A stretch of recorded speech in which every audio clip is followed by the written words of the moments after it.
Hey, good afternoon. This is Chris Reeve, my website, www.autorepairquestions.net. And many of you have been requesting a video showing how to jumpstart a car safely. I have two e-zine articles out there, one called Dead Battery Blues, the other one called How to Jumpstart a Vehicle. And so people have still requested, let's see a video on that. So we're going to do it right now. The blue car that I have, the blue vehicle, the little Suzuki, unfortunately won't start today. Battery dead.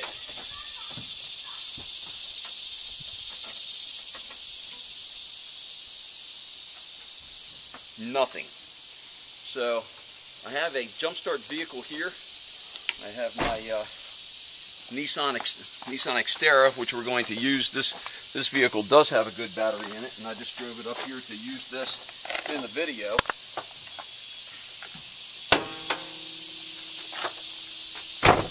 Neither one of the vehicles are running right now, and that's the way you want to start. Get the hoods up on both vehicles.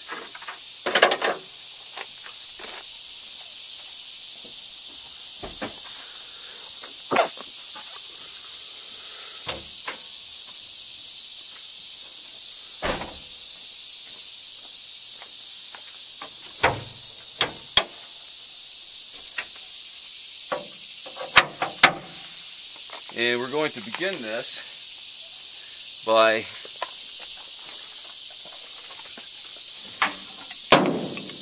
I have a good set of jumper cables here.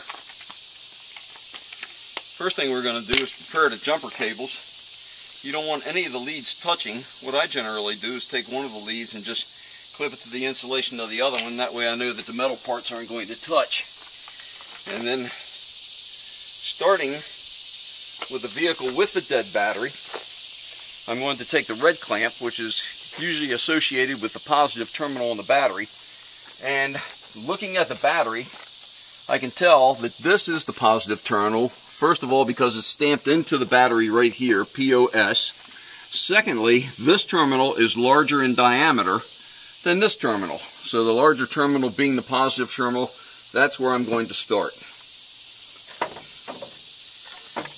Placing the clamp on the terminal, and then I wiggle that around a little bit to make sure I get a good grip on that, and I'll leave that alone. Now, I'm going to go to the vehicle with the live battery, and I'm going to take the red clamp on the other end of this cable, and I'm going to attach it to the positive terminal on this battery. And the way I know that this one is positive, again, this terminal is larger in diameter than that terminal. Besides, behind this terminal, I can see a small negative sign. So, placing the positive terminal on this battery, and then while I'm here, placing the negative clamp on the negative terminal on this battery, and then coming back over to the vehicle with the dead battery, I'm going to make my final connection not on the battery because I could accidentally spark. If there's any gases laying around the top of that battery, I could possibly create an explosion. So what I'm going to do, I'm going to look at the engine.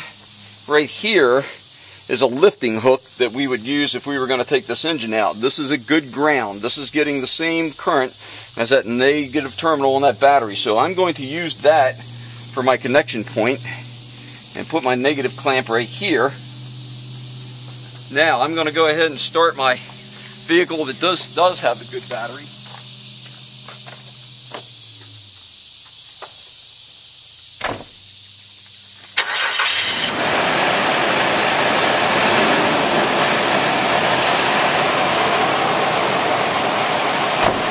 That vehicle running, the alternator is producing about 14.5 volts now.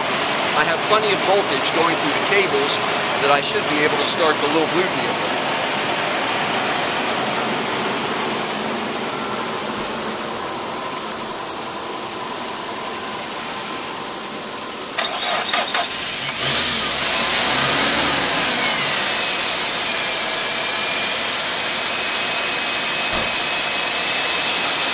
We have successfully started this vehicle. Now we're going to follow a reverse procedure to take the cables back off. So starting with the one I made the last connection, I'll make that the first disconnect.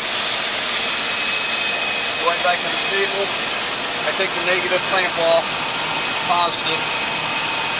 I put them together to keep from touching.